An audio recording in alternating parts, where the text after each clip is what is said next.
Estamos de volta com o primeiro plano e a pergunta que eu lhe fiz, senador, o senhor em 2006 para ser candidato ao Senado foi vencido pela vaidade? Eu gostei demais dessa pergunta, porque ela me dá a oportunidade de lhe explicar o seguinte. Seria vaidade, era se eu não quisesse, se eu tivesse topado não ficar sem mandato de jeito nenhum. Eu corri o risco de ficar sem mandato como fiquei, para ser candidato ao Senado.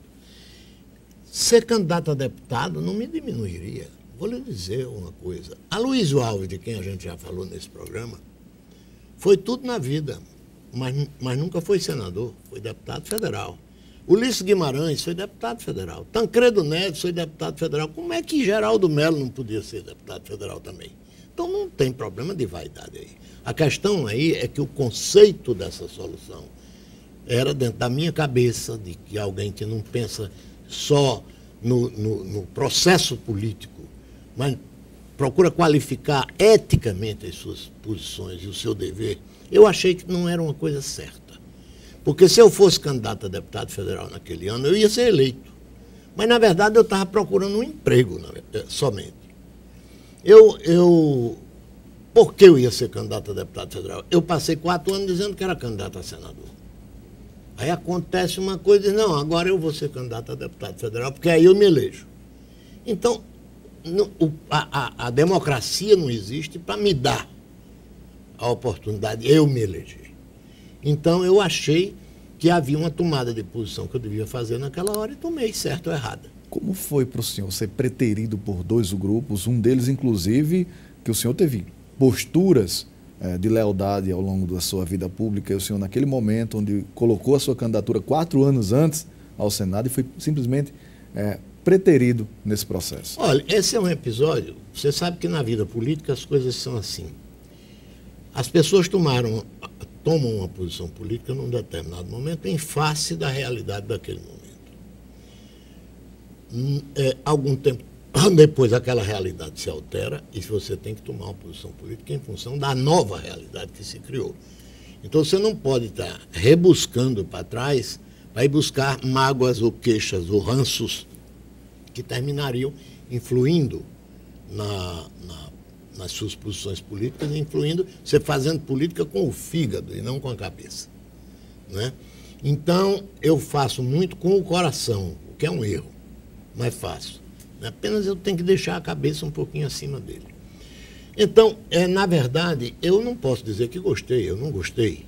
Mas hoje, eu tenho que olhar as coisas como elas são, como elas se apresentam hoje. Então, eu não posso dizer que em campanha nenhuma eu devo tomar uma posição para fazer acerto de contas por conta de posições passadas. Cada um, naquele momento, tomou a atitude que achou que devia tomar. Eu tomei a atitude de ser candidato a senador, porque eu tinha dito que era e pronto. O risco que eu corria era de ficar sem mandato, como fiquei. Mas eu sempre disse, e lhe repito, eu não sou político profissional. Não sei nem se eu sou político ainda. Eu não criei meus filhos com dinheiro de política. A minha vida não foi feita assim. Então, eu fiz política ao ponto de ser candidato a governador, e quando eu fui candidato a governador, eu antes não tinha tido nenhum mandato eletivo. Tinha tido um mandato, por acaso, de vice-governador, porque foram me buscar em casa. Mas, então eu pude fazer política ao ponto de me credenciar para ser candidato a governador sem mandato nenhum. Não precisei de mandato para isso.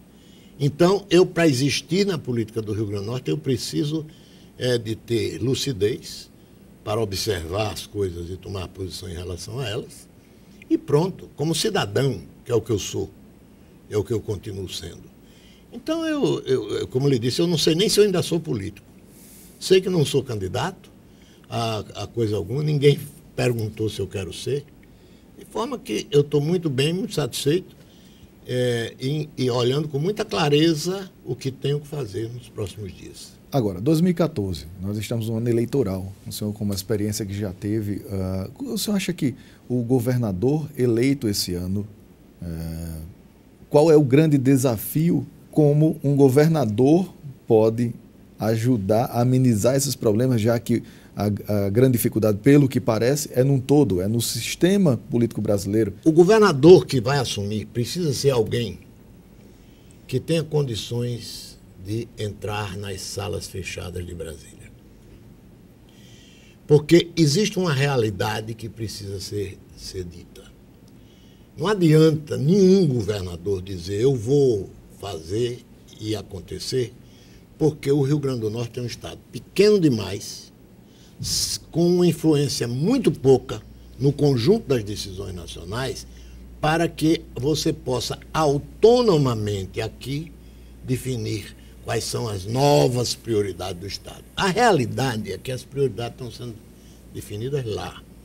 O que os governadores têm feito é verificar, o presidente está lançando um programa assim assado, como é que eu entro nele? Como é que o meu Estado pode participar? Porque você criar um programa novo, original aqui, ou em qualquer outro pequeno estado, até nos grandes é difícil, imagine isso.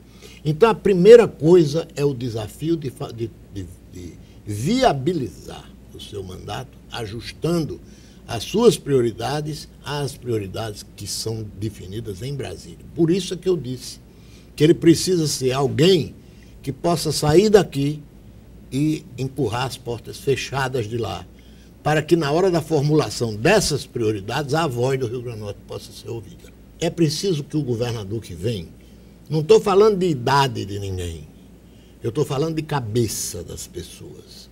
O mundo de hoje não se parece com o mundo de 40 anos atrás.